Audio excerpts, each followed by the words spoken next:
And we are especially delighted to have Dr. Gabaldon with us here in North Carolina because, as Jeremiah said, starting with her 4th book, Drums of Autumn, right? Maybe some of you've read it, I don't know, maybe. The series is set in colonial North Carolina and chronicles mounting tensions between Royal Governor William Tryon and the regulators. Those tensions erupted in both the series and in actual North Carolina history with the Battle of Alamance, which is featured in her 5th book, The Fiery Cross. And I bet there are some descendants of that battle in the audience tonight. And the battleground's only a few miles away from here. Everybody says, oh yes, I've been. Well, come back and see us again. And yesterday and this morning, Dr. Gabaldon was at Tryon Palace for one end of that story. And tonight and tomorrow, she will be joining us here at the other end of that story. Last month, Dr. Gabaldon received an International Contributions to Scottish Tourism Award at the Scottish Thistle Awards for boosting Scottish tourism through her series. And we have already seen our numbers go up at our historic sites thanks to the Outlander effect. And we hope that the Outlander effect will stay along, and we trust that it will. It will stay strong, and our numbers will rise. The interest in North Carolina history will just increase, and we will be able to bring a few more tourist dollars to North Carolina. Dr. Gabaldon also has helped promote our efforts to preserve parts of the Alamance Battleground. And she's done this by reaching out to her fans, and her fans have responded, and we are very thankful for the work that she and her fans and the help that she and her fans have provided in preserving the battlefield. So, on behalf of the people of North Carolina, we thank Dr. Gabaldon for highlighting North Carolina history and being here to speak tonight, helping us preserve some of North Carolina's very special places and treasures. Welcome, Dr. Gabaldon.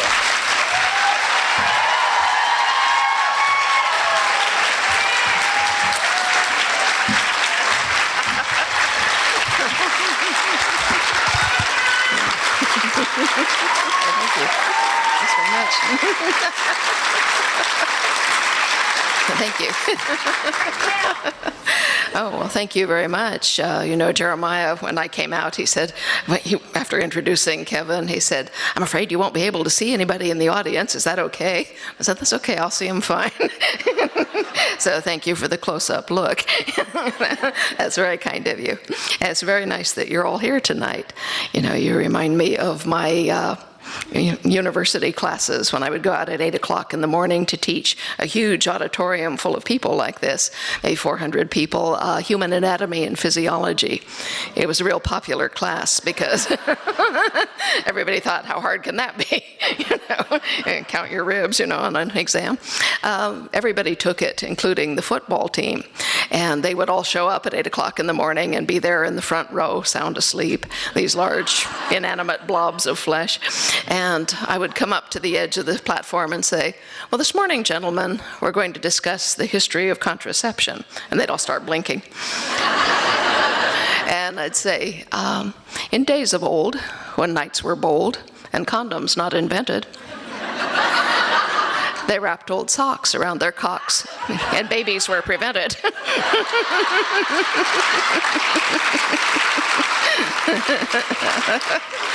Yeah, well, it worked on the football team, too. So thank you. You all appear to be wide awake and bushy-tailed this evening.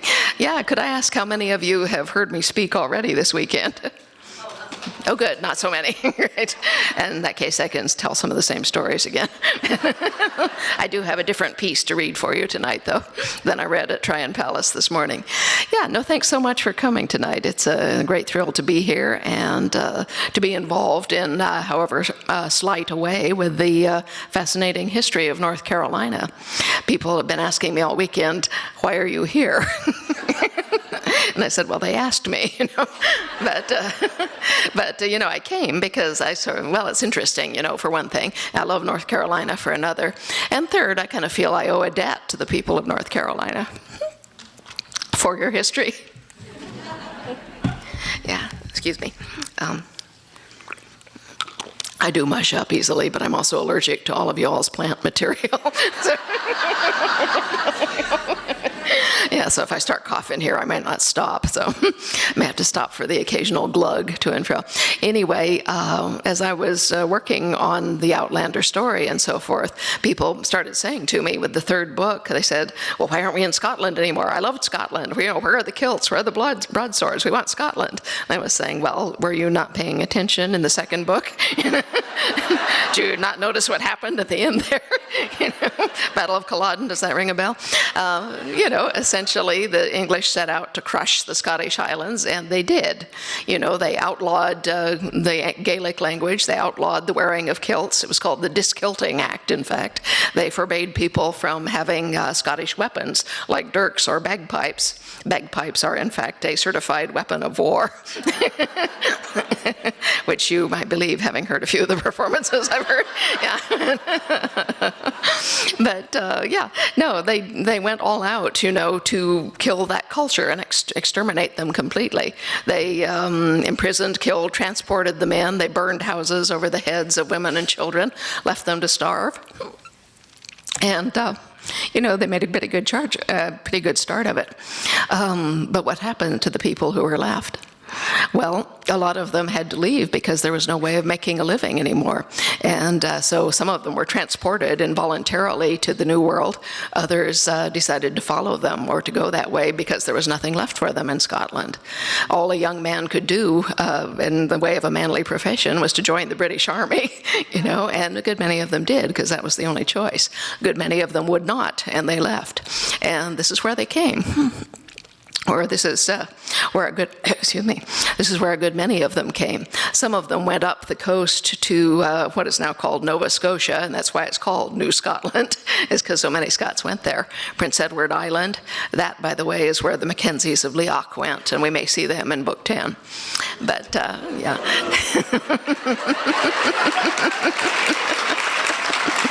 But many of them came up the Cape Fear and the Yadkin River because this is where their kin had settled years before. There were clearances before Culloden in 1710 and in 1730. Economic conditions in Scotland, especially in the Highlands, were so dire that people had to leave, and they went to places that were accommodating and offered free land. And so a lot of people had settled along the riverbanks there of Scottish descent. And so when the later people came after Culloden, they naturally went where they had kin who would help them. And while the land along the rivers was already settled, they went up into the mountains of North Carolina and Tennessee because it reminded them of their home. Sorry. No, it reminded them of their home. You may all know about the TV series that they can't film it in North Carolina, much as they would love to, partly because they are a non-union show, and they would have to hire an entirely new crew in North Carolina if they were to settle here and force their actors to join the Film Actors Union, which would be an expensive proposition. It takes 250 crew members on set all of the time to make that show. So imagine replacing 250 people who are already familiar with your show with 250 people who aren't, and consider how big an expense it is to move people across the ocean for 9 months out of the year. So that's why they're filming in Cumbernauld, which is in Scotland, and which they will assure you looks just like the Scottish Highlands. I've been watching the dailies, the rough footage that they shoot every day for the last 2 weeks. They're shooting season 5 right now in Scotland, and it looks real good, I can tell you that much. The wigs are much better.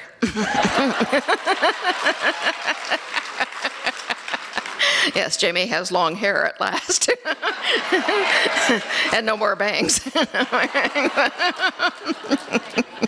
Yeah, so no, it's looking pretty good. I'm liking it a lot so far. But the landscape, it's rural. It looks like a forest. It kind of does not look like most of North Carolina that I've seen. There's no understory to speak of, and a lot fewer leaves. But they do have big trees, and it at least looks like a forest. And as I say, people who came from Scotland went to Tennessee and North Carolina because it did remind them of their mountains. So I wouldn't be too picky about that. After all, we get a good story, and the backdrop is the backdrop. So nice as it would be to be here in North Carolina with the show, we're going to have to enjoy it on Netflix, or so I'm told. The show has just been acquired by Netflix. Yeah, who will be showing seasons 1 and 2 to begin with, and then gradually they'll add the other seasons as we go on. As for the filming, we are green-lighted through season 6, which means we are guaranteed 6 seasons. Yeah. Thanks. Yeah. And it's kind of up to you guys whether we get any more than that, so I hope you'll stay with us. Yeah. But so far so good. Everything's looking good, and we really appreciate all of the fans. I was telling Kevin Cherry backstage that the first time I met Sam and Katrina in person, I had met them by email and Twitter before, but we all had lunch together after our first fan event in LA, where we performed in front of 2,500 fans who were all out of their minds at finally having, a TV show, and, very welcoming, let's put it that way. And so Katrina and Sam were just blown away. I mean, here's a runway model and someone who has done mostly stage work, and suddenly they said, my God, they're treating us like rock stars. And I said, well, don't look now. But I said, look, you met the fans. They're great. I said, they are civil, compassionate, civilized, literate. They're really nice people. They love you already, and as long as you're nice to them, they will, love you forever. And I said, I have never had a bad fan experience, never. And this is true. I don't tend to attract nuts. Yeah. Let's keep it that way. No, what I told them is, grant you, people with real mental derangements don't have the attention span to read one of my books. So we have kind of a natural filter there. Said, on the other hand, anyone can watch television. So I said, the minute the show goes live, you start looking over your shoulder. But it's been pretty good by and large. And, it's the Outlander community. This is one thing that I never expected. People say, did you ever expect, what's happened to happen? And I kind of did expect that people would read the books and they might like them, which would be good. But, I did not expect all of the peripheral stuff, especially the tendency of Outlander fans to form communities. But I noticed, as early as the 3rd and 4th books, people would come in larger and larger lines to the signing sessions, and, it would take like an hour or two to get to the end, and the people there were not cross or put out by having to wait. They had all been making friends with the people next to them in line, and they were all exchanging their grandchildren's pictures and their phone numbers and their emails, and, planning to get together on their next beer night, and that's kind of kept up. We get, I can't even tell you how many fan groups, official fan groups there are, plus people who just write to me and say, oh, we're, everybody I know goes down to the Masonic Lodge on Thursday to watch the show, together. And I'm thinking, well, that's great, thrilled to hear it. I mean, stars might not be that happy, but, I'm happy. And, as Visit Scotland, which is the official Scottish government's tourist agency, they said, you have apparently single-handedly raised Scottish tourism by 72%. And I said,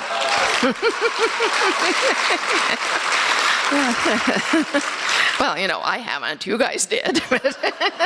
But much obliged. Everybody was thrilled. That's what my husband and I did last month, was to go to the UK in order to accept this very nice Thistle Award for this. And we were amazed at, just how many people would come out of their houses. They took us out to these small Outlander filming locations in Curragh and Falkland to take pictures of me standing in the middle of a busy street. My husband was standing by ready to whisk me out of the traffic because there were a lot of cars going back and forth. But while we were there, word kind of spread that I was there, and people started coming out of their houses and their shops, to thank me for this. while we were doing this in Falkland, a bus pulled up full of Spanish tourists from Barcelona. I mean, this was totally accidental. We didn't plan this. They were going to stay in the bed and breakfast that was what that had been used as Mrs. Baird's bed and breakfast. And when they went up to the door, the people inside were all excited, and they said, "Oh, did you know Diana Gabaldon is here? She's right across the street." And they all ran back across the street and sort of engulfed me. You know? So I was being hugged and kissed, and generally not mauled, but assaulted by tourists from Barcelona who were all totally thrilled at having met me. So I was busy signing books in the middle of a blinding snowstorm. But that kind of thing kept on happening all over Scotland. And, this is what they call the Outlander effect.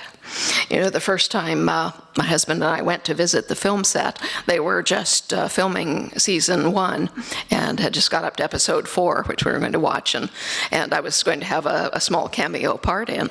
So they showed us all over the studio. They were filming on video and all that, and they took us to visit the Gaelic consultant, who was Adam O'Brien, and the dialect coach, Carol Ann Crawford. So we had a nice chat with both of them, and Adam was very enthusiastic. He's a huge champion of Gaelic language in general.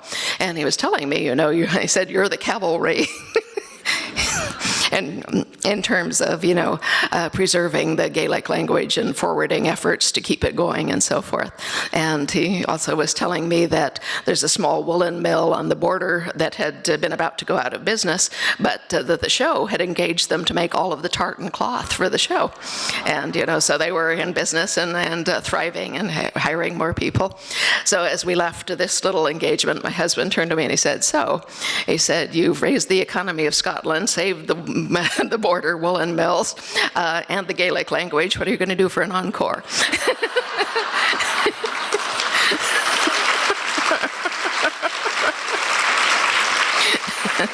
And he said, "Oh, I know, you're going to act." Which I did, and it was kind of fun too. But yeah, it was very hot. I was in that scene they call the Great Hall, the gathering, where everybody is swearing their oaths and so forth. And I was up in one of the galleries, which is very hot because they had all of the lights up in the ceiling that you use for TV, Klieg lights. And they also had 3 hearths going in the main room and all of the candle sconces lit with actual candles. So it was really, really hot up there where we were standing, me and a bunch of dress extras. And I kept saying, this is really hot. I bet it's 103 degrees up here. I come from Phoenix. I know what 103 degrees is like. And everybody was kind of going, but they didn't say anything. And I found out later that they were forbidden to speak to me. No, it's apparently etiquette on set that the extras are not allowed to talk to the main cast. If you have a speaking role, even if it's only a line, you are main cast, and so they can't talk to you.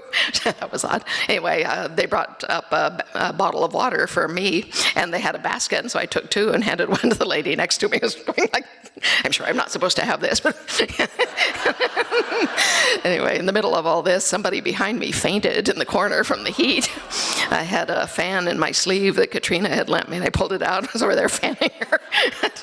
Yes, to no effect. Anyway, they had somebody run upstairs, and they carried her down and cleared out the whole loft, and they called in the equivalent of OSHA, who inspected the place, and they came down and were saying, "Did you know it's 103 degrees up there?" Yeah, so, very eventful. Anyway, my association with Outlander, the show, has been, continuously an amicable one. I am a consultant on the show, which means they show me the scripts, they show me the revisions to the scripts, and they show me the rough footage that they shoot, which is extremely funny on occasion. I was telling people, I think yesterday, that one of the season 4 takes that I saw, they do multiple takes to make sure they get a good one. But the gentleman playing John Quincy Myers was having to drive a wagon with one of the female characters along a wagon road with this mule. The mule was named Travis. And Mr. Myers, the actor playing him, had apparently never seen a mule before, let alone driven one. He was, overtly nervous. He was kind of going like this. And there was a horse handler, up near the mule's head. He was just going to drive down a stretch of road and then stop. And so the handler was there to to grab the mule's bridle and say, stop. So anyway, he picks it up and takes a deep breath and is going like this and is talking to the female character as they're going along, and he's doing a creditable job. Anyway, they finally get to the end. The director shouts cut. The guy grabs the mule's harness, and John Quincy Myers drops the reins and goes, "God damn it, Travis, we fucking done it."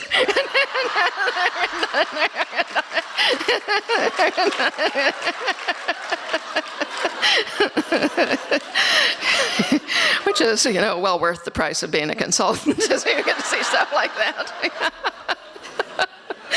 Yeah, but I earn what they pay me as a consultant, because they do send me the scripts, and while most of the script writers are very good script writers, this does not necessarily mean they either read the books. Some of them do, and some of them don't, and most of them are, of course, not versed in North Carolina history. Why should they be? They've got me. So when it came to explaining the War of the Regulation. Okay, how many of you guys have heard of the War of the Regulation? Yeah, that's good. Most people outside of North Carolina have never heard of the War of the Regulation, have no idea what it was or why they should care about it. Well, ditto the script writers who all come from California. And so I would get these scripts that are starting out with the postulate that Governor Tryon's tax collectors are driving these small landowners off their farms in order for the greedy governor to snatch the parcels of land, which he will then give to his wealthy friends in order for them to make plantations and hire slaves. And I'm going, no, that's kind of not what happened. I said, one thing, consider the topography of North Carolina. I mean, mountains, flat land down by the river. This is where you have plantations. You don't have plantations up in the mountains where these small landowners are. Furthermore, you have this governor who has just given Jamie Fraser 10,000 acres worth of land. If he had that land to give away to a total stranger, why would he not be giving it to his wealthy friends? That's what he wanted to do. I said it does not make sense for him to spend years and years bribing tax collectors to push people off tiny little parcels of land that aren't good for anything except small hill farming. I said, this is not what happened. I said, this is a taxpayers' rebellion, and that's why it is important. It was the first taxpayers' rebellion in the budding United States of America. And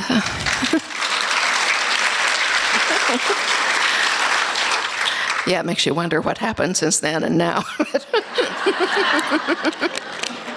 However, yeah.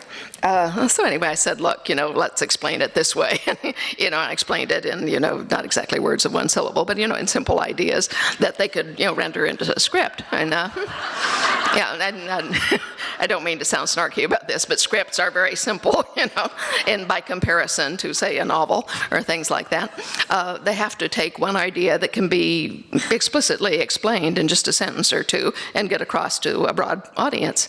Because as Ron Moore said to me the first time we started talking about this, he was talking about the beginning of Outlander, and he said, it begins fine for a novel, but it's very slow for a TV show. And he said, if nothing happens on screen for 30 seconds, they'll change the channel like that. He said something has to happen immediately, or you lost them. And so he said he wanted to do a short visual prologue where we would see Claire being Claire, in World War II, putting people together, stopping bleeding, being who she is, very fierce and vital and devoted to what she's doing. And I was going, yeah, sure, sounds like a great idea. So that's what you need to start with when you consider scripts, is that something does, in fact, need to keep happening, which means you can't stop things to have long explanations. An explanation has to be very simple and communicable very quickly and clearly. So this is the scriptwriter's main problem, and it's my main problem to be able to communicate something to them that is the truth, but can also be communicated simply and so forth. And luckily, they do listen to me, and they did a real good job with explaining the War of the Regulation after I got done with them. And part of this was that they made the decision in season 3, well, they made the decision earlier than that, to keep Murtaugh alive rather than let him die at Culloden. Yeah, because they said, oh, he's such a wonderful actor, we need to keep him. People love the character. And I said, yes, but he's supposed to die. I mean, we are supposed to understand that Culloden was a tragedy, and one of the reasons is because Murtaugh died there. I said, on the other hand, this is television, it's yours, you do what you want. But I was thinking about this because, you change something major in a story, and it's going to change a lot of other things. And so when I was talking to them about season 4, I went up before they started writing on it, and I said, well, since you've decided to keep Murtaugh alive, I was kind of thinking of, what you might do with him. And, the War of the Regulation will be starting up, and I know you'll be using that for background one way or another. It would be, just in keeping with his character for Murtaugh to be a regulator. He might be a leader of regulators or something. Because, see, my motive was to keep him out of my storylines. And luckily, they bid on that. So he is, gainfully employed as a leader of regulators, but until, something else happens. But we won't talk about that. Yeah. Things change, as we go along. In fact, every script I've ever seen has gone through 7 or 8 iterations, different revisions, and as it comes together, when they start editing it, it changes still more. I've seen 3 and 4 and 5 different versions of a complete episode. They take things in, they put things out, and they move things around. Sometimes they'll go back and shoot another scene because they weren't quite happy with it, and it's an important scene. And other times, they will take out something that I think is vitally important, and I'll explain to them why they should put it back in, and 2 times out of 3 they will, which is good odds really. So it's a very collaborative relationship all in all, and by and large we get along pretty well. Okay, now I'm trying to think what else I should tell you about things. We have theoretically about an hour here, and I want you to have time to ask questions. So what I think I'm going to do is read you a short bit from the new book, if you would not mind that. Great. Great. Yes, no, that is called Go Tell the Bees That I Am Gone. And that comes from a North Carolina custom of beekeepers, well, other places as well, but especially in North Carolina, where you talk to your bees every day if you're a good beekeeper, and you tell them what's going on in your community. Bees are social insects. They want to know what's going on around them. And so you tell them if people are being born or have died or are leaving the community, because if someone dies or leaves and you don't tell them, and they find out, they'll get mad and swarm up and fly away. And so if you want to keep your bees, you keep them well informed. And so that's where the title of this one comes from. All right, now the structure of this book, and I'm not going to tell you any spoilers to speak of. Yeah. But, I mean, what's a spoiler to you might not be a spoiler to me, but we'll do our best here. All right, let me find it. Yes, there it is. All right, so anyway, it is probably no news to you who have read the 8th book, written in my own heart's blood, that at the end of this book, Jamie and Claire had just met their returning family, Brianna, Roger, Jem, and Mandy. And I do not understand people who say, how could you end the book on that cliffhanger? I said, what do you mean cliffhanger? You know who these people are. But yeah, and that's who they are. So anyway, but they also are just beginning to rebuild their dwelling. They're building the new house. The old big house burned to the ground, of course, in book 6. And so now they're building their new house. And so this building continues through the first couple of sections of the book. And at this point, they have the first floor walled in, and children are sleeping downstairs and so forth. Jamie and Claire's bedroom is upstairs, and it's got the studs standing up, but no walls around. So Jamie has rigged up a little canvas lean-to over their bed, and so they're kind of sleeping amongst the stars above all the hubbub below. So it was another hour before the children were put to bed, Germaine among them, and I found myself once more in our airy bedroom, this time with Jamie.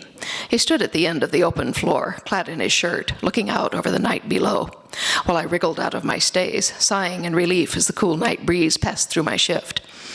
Are your ears ringing, Sassenach? He said, turning and smiling at me. It's been some time since I heard so much talk in such a small space. I came and put my arms round his waist, feeling the weight of the day and the evening slip away. It's so quiet up here. I can hear the crickets and the honeysuckle round the privy. He groaned and rested his chin on top of my head, letting me hold a little of his weight. Didn't mention privies. I'm no more than half done with the one for your surgery, and if we've much more company like tonight, I'm going to have to dig another for the house within a month. I know you know that Roger would do it if you asked, I remarked. You just won't let him. He wouldn't do it right. Is there an art to digging privies? I asked this, teasing, because if Jamie was a perfectionist about anything, and in all truth he was a perfectionist about quite a number of things, nearly all having to do with tools or weapons, it was digging a proper privy. Wasn't it Voltaire who said that the perfect is the enemy of the good? Le mieux est le mortel ennemi du bien, he said. The best is the mortal enemy of the good. And I'm sure Voltaire never dug a privy in his life. What would he ken about it? He straightened up and stretched slowly and luxuriously. God, I want to lie down. What's stopping you? I mean to enjoy the anticipation as much as the lying down. Besides, I'm hungry. Have we any food to hand? If none of the children have found it yet, yes. I bent and rummaged under the bed, pulling out the basket I'd secreted during the afternoon against just such a contingency. Cheese and a wedge of apple pie, do you? He made a Scottish noise indicating thanks and deep contentment and sat down to wade in. Germain's had a letter from Marcelly, I said. The corn husks in the mattress rustled as I sat down beside him. Did John Quincy tell you? Germain told me, he said, smiling. When I went out to tell the bairns to come in, he was out by the well telling Jem and Fanny about his letter, and his hair standing on end with excitement. He said he couldn't sleep for wanting to see his folk, so I gave him paper and ink to write his mamma a letter. Fanny's helping him with the spelling, he added, brushing crumbs off his shirt. Who do you think taught her to write? It's no skill likely to be of value in a brothel, surely. She's never said, but I think it must have been her sister. My heart contracted a little at this reminder of Fanny's recent past. She never spoke of it, or of her sister. Aye, Jamie said, and a shadow crossed his face at the mention of Jane Pocock. He pressed his lips together briefly and then shook his head. Aye, well, we must send Germain home as soon as we can, of course. I'm afraid the wee lass will miss him. I'd bent to scoop up our discarded outer garments, but straightened up at this. Do you think we should send Fanny with him, to stay with Fergus and Marcelly for a while? She'd be a help with the children. He paused, a slice of cheese in hand, then shook his head. No, 7 is more than enough mouths for Fergus to feed, and the lass is happy enough here, I think. She's accustomed to us. I wouldn't like her to think we didn't want her, or to feel uprooted, And he hesitated, then added in an offhand way, William gave her to me. He meant me to keep her safe. And you think he might come here to see her, I added gently. Aye, he said a little gruffly. I wouldn't want him to come and not find her here, I mean. He took a bite of cheese and chewed it slowly, looking away. I patted his arm, then rose and scooped up our discarded outer garments, doing the best I could to lay them out in some way that would both prevent them being blown off the roof in case of a high wind, but not end up impossibly crumpled. As I laid Jamie's sporran on top of the pile with my shoes to help weight things down, I saw the edge of a folded paper peeking out. Oh, Myers said he'd brought you a letter too, I said. Is this it? Okay, it is, but I'm not telling you what's in the letter because that would be a spoiler. So, so we're going down to it. It did mention Benedict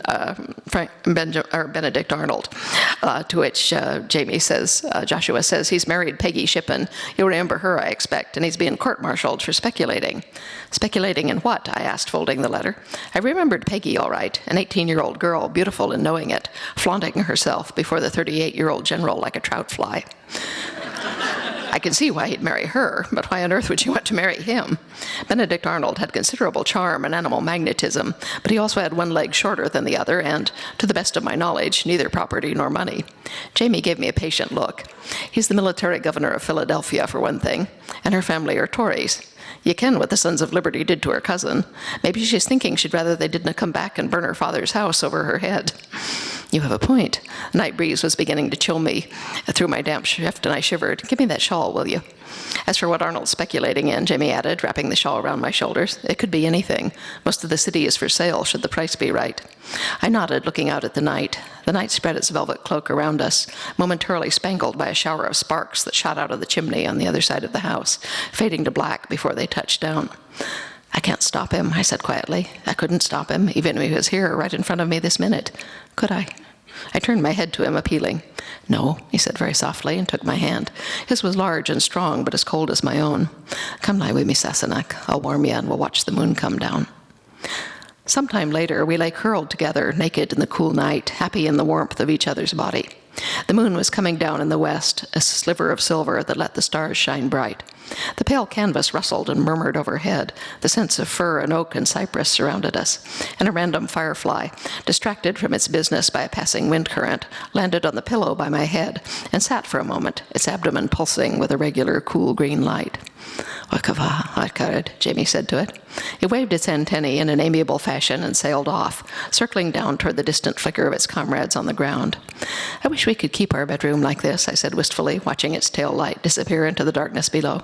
It's so lovely being part of the night. Nay, so much when it rains. Jamie lifted his chin toward our canvas ceiling. Then a fesh, though. I'll have a solid roof on before snow flies. I suppose you're right, I said and laughed. Do you remember our first cabin when it rained and the roof leaked? You insisted on going up to fix it in the blinding snow and stark naked. Well, and whose fault was that? He inquired, though without rancor. You wouldn't have let me go up in my shirt. What choice did I have? You being you, none at all. I rolled over and kissed him. You taste like apple pie, is there any left? No, I'll go down and fetch you a bite, though. I stopped him with a hand on his arm. No, don't. I'm not really hungry. And I'd rather just stay like this. Mm-hmm. He rolled toward me, then scooted down the bed and lifted himself between my thighs. What are you doing? I demanded, as he settled comfortably into position. I should think that was obvious, Sassenach. But you've just been eating apple pie. It wasn't that filling. That wasn't quite what I meant. His thumbs were thoughtfully stroking the tops of my thighs, and his warm breath was stirring the hairs on my body in a very disturbing way. If you're afraid of crumbs, Sassenach Dinafash, I'll pick them off after I've finished. Is it baboons you said that do that, or was it fleas? I don't have fleas, was all I could manage in the way of a witty riposte, but he laughed, settled his shoulders, and set to work. I like it when you scream, Sassenach, he murmured a little later, pausing for breath. There are children downstairs, I hissed, fingers buried in his hair. Well, try to sound like a catamount then.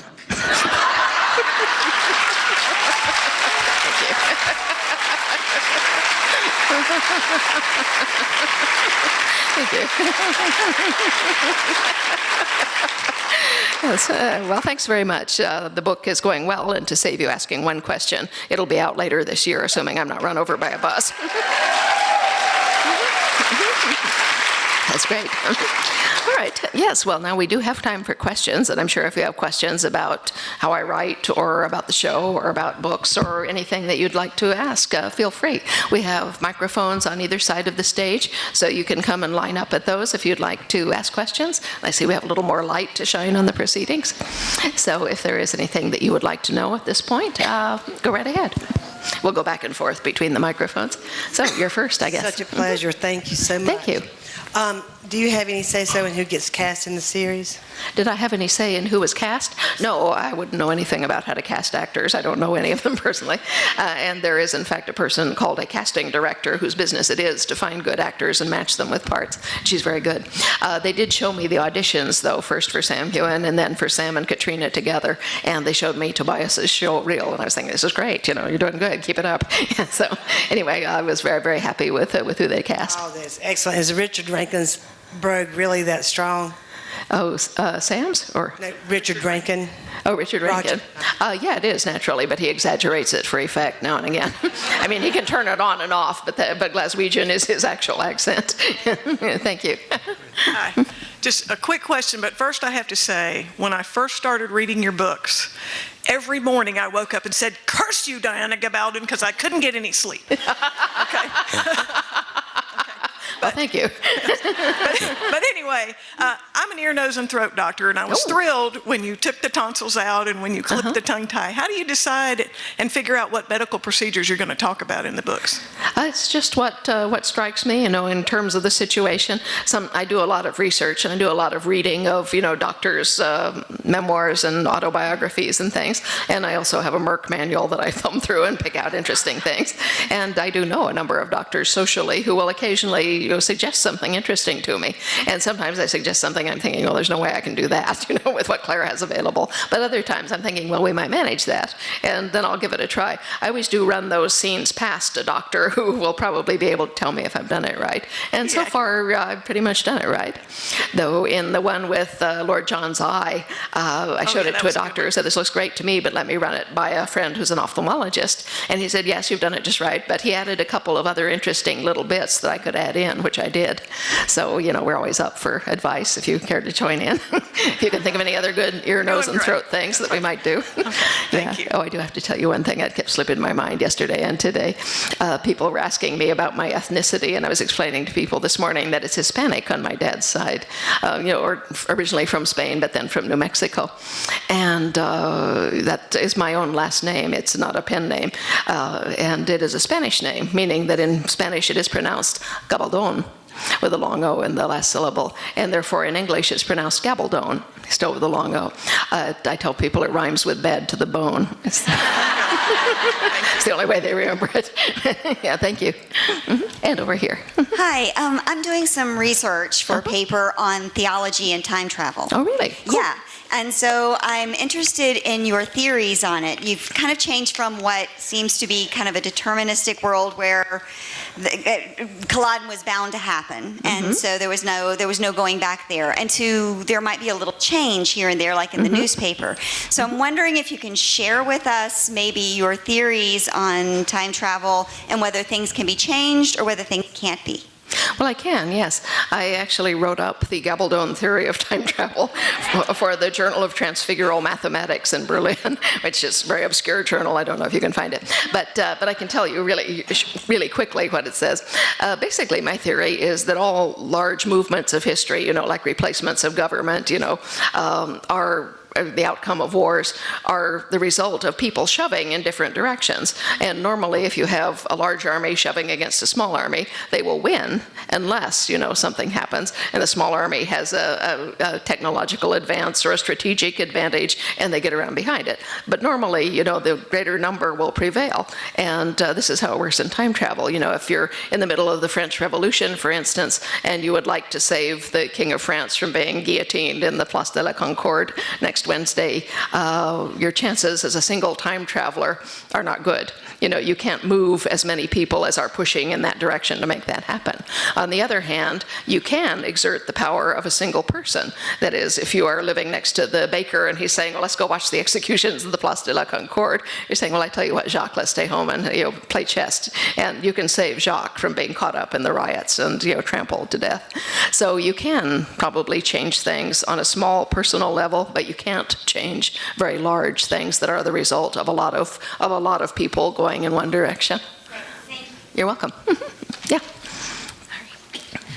Hi, good evening. Thank you so much for coming to Burlington. Oh, it's my pleasure. Thank you. As a native of the area and a descendant of regulators, I just wanted to say that I was totally devastated and fiery cross when Jamie and Claire ended up being on this Governor Tryon's side. But of course, it's logical considering their relationship, but still, I was devastated. But I would love to know more about your research process for the War of the Regulation, the Battle of Alamance, and were you able to visit the site before then, or was it just all done through text and whatnot, or were there any particular resources that you found inspirational?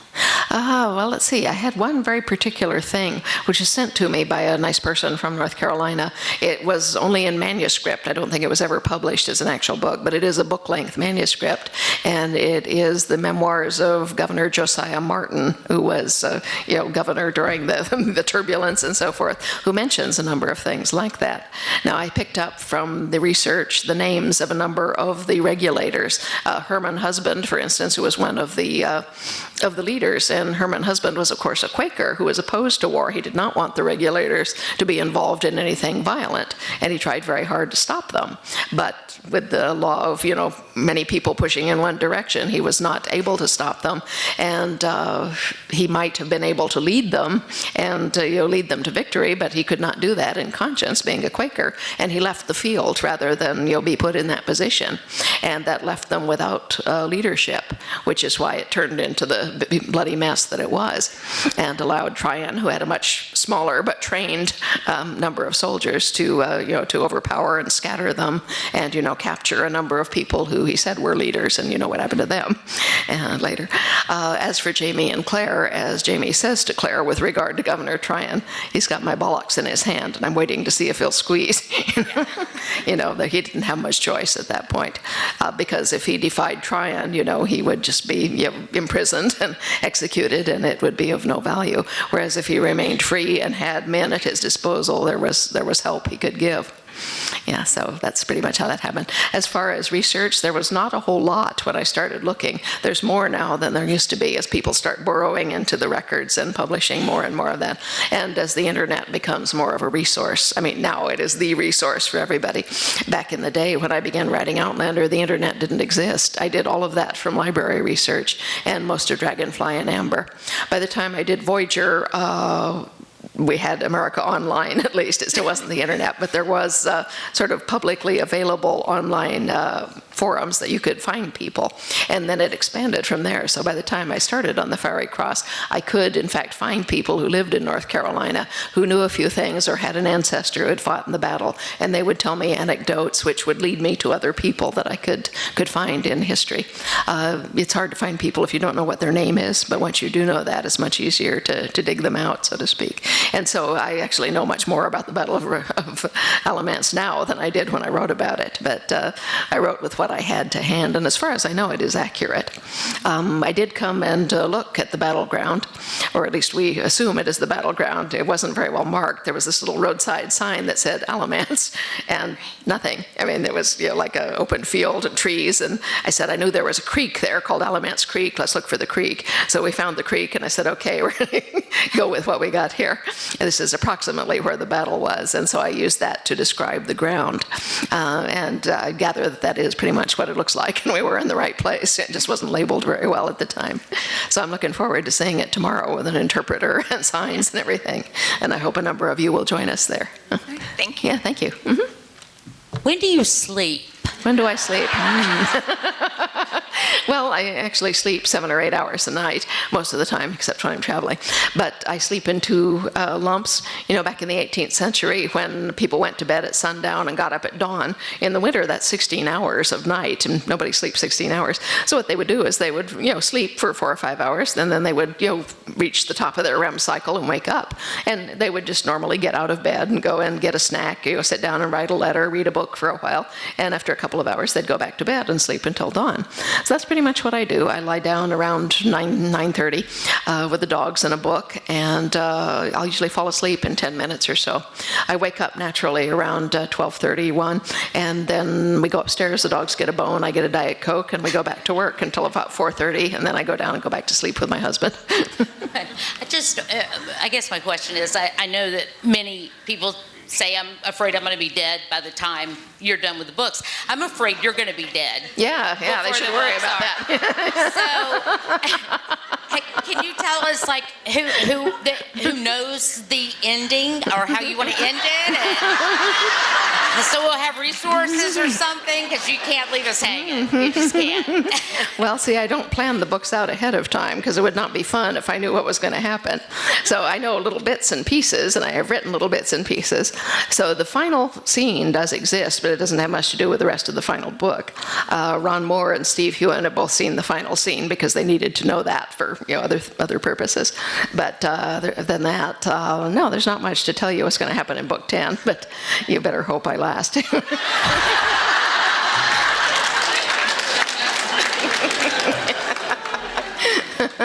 Okay, over here. Hi.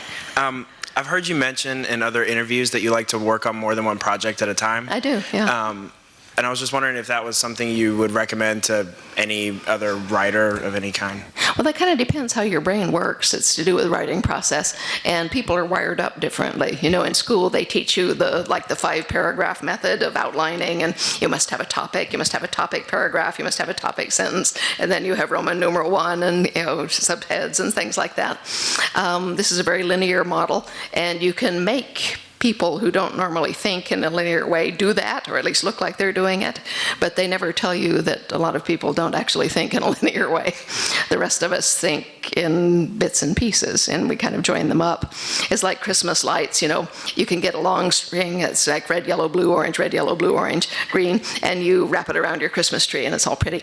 And then there's those nets you throw over your garden wall or over your cactus. I live in Phoenix, we have a lot of cactus at Christmas. And those are networks, and they light up up here and here and here and here and here and here, but it's all lighted up, and then you get the same effect. But it's done differently. The connections are all still there, but they're in a different shape. And that's how writing works for me. I can light up a piece here. I have no idea what happens next to it or over this direction, but I do know what happens over here. So I light that one up. And gradually I light up more and more pieces on my grid, and finally they begin to kind of grow feet and grow toward each other, and I get larger chunks, and then finally I can put those against the timeline that's developing in the back of my head. But because of this bits and pieces way of thinking, anything I write, I can get 2/3 of the way down a page before I stick. Now, everybody sticks when they're writing, and the usual thing to do is, get up, go to the bathroom, get a cup of coffee, take the dog for a walk. Many people don't come back, and that's why they don't finish their books. I could not afford to do that when I started writing because I was a university professor. I had to be writing grant proposals and quizzes and documentation and things like that. And I also had a second career as a software reviewer for the computer press, and I had to be doing that to earn actual money. And so I would start the night with a grant proposal, which is the worst form of writing known to man. And I would get 2/3 of the way down the page and think, no, it's not happening. And without stopping to even beat my head on it, I would just pick up the next software package off my pile and start something for Byte or InfoWorld. And when that one stuck, I would check the grant proposal. If nothing was happening there, I would pull up a scene from the novel that I was writing and work on that until it stuck. And then I'd check back, and then I'd start a personal essay about something else, and then I'd check back. And so going back and forth all night, I would end up the night with, a page and a half of grant proposal, 2 pages of a software review, 2 pages of a novel scene, and half a page of a personal essay. And I keep doing this night after night, and you get somewhere. Whereas if you say, I'm stuck, I can't think of anything else, I'll, go to bed, you're not going to get anywhere. So that's just what works for me. You may have noticed from the way I talk that I have ADD, and I sort of hop around a lot. That's how I write, too. But the thing is, it doesn't matter. All that matters is that it makes sense when people read it through. It doesn't matter how you wrote it. You write it backwards if you want to, or in pieces like I do. Or if you are a linear thinker, it's perfectly all right to have outlines and write in a linear fashion. It's just what works for you. Anything that will let you get words on the page is the right thing to do. Thank you very much. You're very welcome. Thank you. First off, let me say thank you. I have truly enjoyed the Outlander series, the Lord John series. I've read it numerous times. Well, thank you so much. There is great joy alone in being able to pick up a book and enjoy it like that. Thank you. Of course, I've really, like most people here, I've enjoyed the show a lot. And that's good.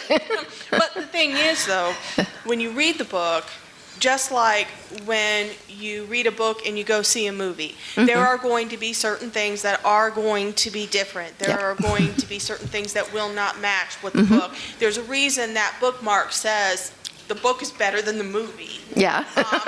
Obviously. When, of course, they're creating the scripts for the show and the different ideas of where they want to go for every season, and they want to deviate from your books, okay? Because obviously there's been more than a few deviations. Yes, there have. Hence the Murtaugh thing and Jocasta. I hope I'm not doing any type of spoiler for anybody here. I don't think I am. But are you ever consulted when they do that? Oh, yeah. Get your permission? How? No, I have absolutely no legal ability to stop them from doing anything they want to. But I am a consultant, which means they show me all of the scripts, all of the revisions to the scripts, and I am invited to comment on anything I like, which I do, freely and as politely as possible in most circumstances.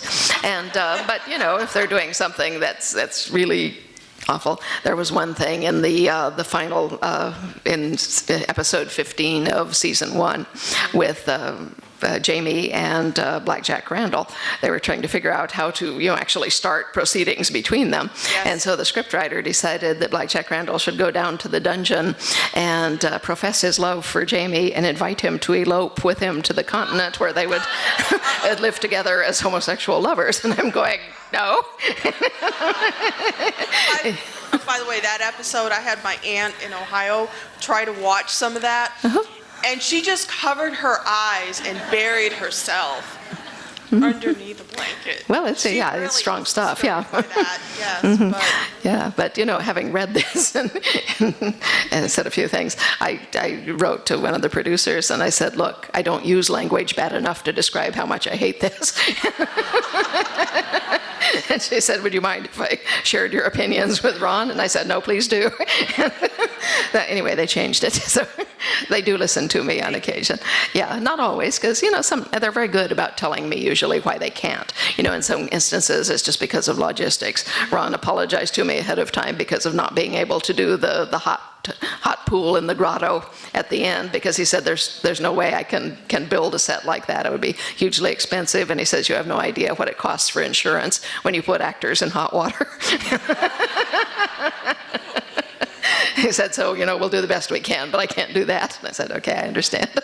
Yeah, so, that they have limitations that I don't have in a book. I can do absolutely anything. And they have, 12 to 16 episodes of 1 hour each, and each one has to have its own little complete dramatic arc. They can't do like I do and just go up here and hang around for a while and come down and bounce around. I can do anything I want to, but they can't. They have a lot of more constraints than I do. And there is also that it is a visual medium. They have to be worried about how things look, and they will always go for what they call the visual. If it's something really striking that they have their heart set on, they're going to do it, whether it makes any sense or not. There was the sheep's head in season 3. Where the priest is taking the lid off the jar of beetles, and he's saying, these sacred beetles come from the sacred cave of Abandawi on the next island, Hispaniola, and here's this jar full of writhing beetles. I'm thinking, how long did it take you to get those beetles in this jar from Hispaniola, and why are they still alive? And he's taking the lid off, and he pours these beetles over the head. And I was seeing this on the footage, and I wrote back to them and I said, I know you're not going to change it, but I feel compelled as a pedant to tell you that those are darkling beetles and they're vegetarians, which is why they're all running to get off that head.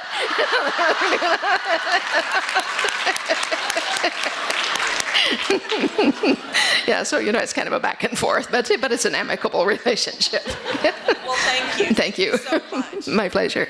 Yeah, we're here. Hi.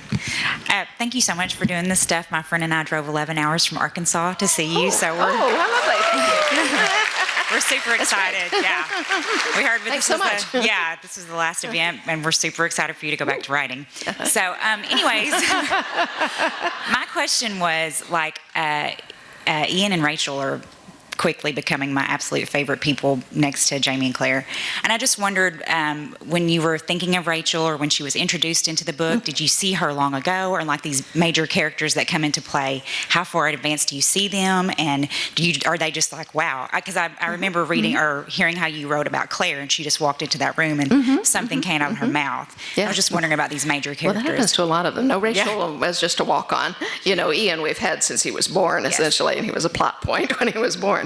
And so he's just naturally grown up and been very close to Jamie and so forth. But Rachel was, she just popped up out of nowhere, and she told me she was a Quaker, and I was thinking, well, that's going to be interesting, isn't it? So I just let her fall in love with Ian and let them work it out as best they can. Yeah. So we'll just see what's going to happen next. Okay, awesome. Thank you so much. Thank you. Yeah, we're going to have to wrap it up fairly quickly here. So maybe 1 or 2 more questions. We are from the far western mountains of North Carolina. If you, since a lot of your story takes place there, may make appearances that way, or maybe have a premiere like we went to in Savannah with the cast out, possibly Grandfather Mountain, where the largest gathering. Well, I think that would be a great idea, and I will suggest it to them. Yeah. Thank you. Yes, that's what I wanted to know. Thank you. Thank you. Thank you. Okay, we're done there. All right, let's do these 2 people here quickly, and then we will get on to our book signing. I don't want to keep you here all night. So I'll try to be quick. So in Seven Stones, you definitely explore a lot more of the potential genealogy of time travelers and that sort of thing. Is that something you're going to explore in Go Tell the Bees, or is it going to continue to be like a novella side exploring the genealogy and how time travel works and so forth. We're going to push that a little farther. Yeah, we won't explain everything probably until the last book, assuming that I have figured it all out by then. But but we'll get farther. And last one. Yeah. I just want to say thank you, of course, for being here, and I love your books and can't wait for book 9. And I was just wondering, once I heard you've promised 10. I think there are 10. There's certainly more after 9. I think 10 is it. But Okay. Do you think you would ever go on to start a whole new series after this, or? Yeah, if I live long enough, yeah. Well, I thought I would tell Master Raymond's story, which might be from 1 to 3 books, yeah. Okay, well, thank you so much. Yeah, you've been a wonderful audience. Thank you so much for coming, yeah. Thank you very much.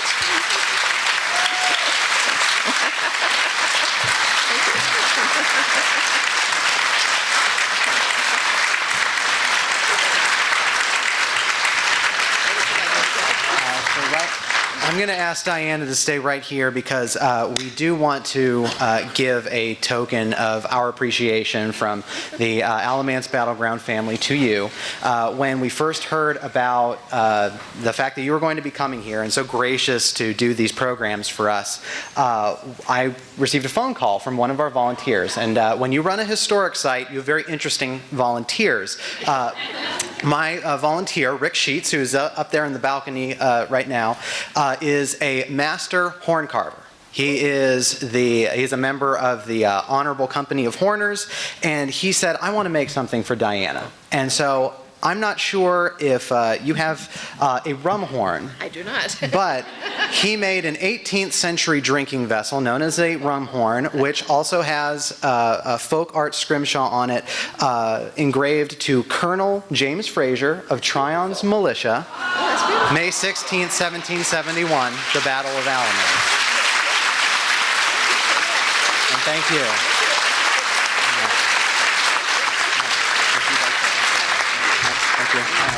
Around the side, yeah. I'll see you back. All right.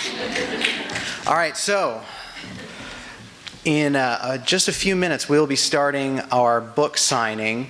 And as a reminder, this is a separate ticket. So you should have purchased a ticket for the book signing. You will be scanning that in the same way that you scanned your ticket to get into the talk. If for any reason you did not bring your ticket from home, if you lost it, you forgot it, you can go back up to the box office and they should have a record of your purchases. Also, if you have decided, earlier that you weren't going to buy a ticket for a book signing, but gosh, you just can't help yourself now, the box office will be open and you can buy a ticket to the book signing, and you can also buy books. Proceeds go to Alamance Battleground. The line is going to begin over here. We will have a employee of Paramount Theater who will be scanning in those tickets, and we, to accommodate the number of people who are here, have a limit of 2 books per person. And for those of you who are waiting in line, the theater has requested me to let you know that there is going to be free refreshments, including wine, in the lobby during the book signing for those ticket holders who do have tickets to the book signing. So give us a couple minutes. We can go ahead and form the line. And for those of you who would like to purchase tickets, you can head over to the box office. Thank you so much for coming tonight.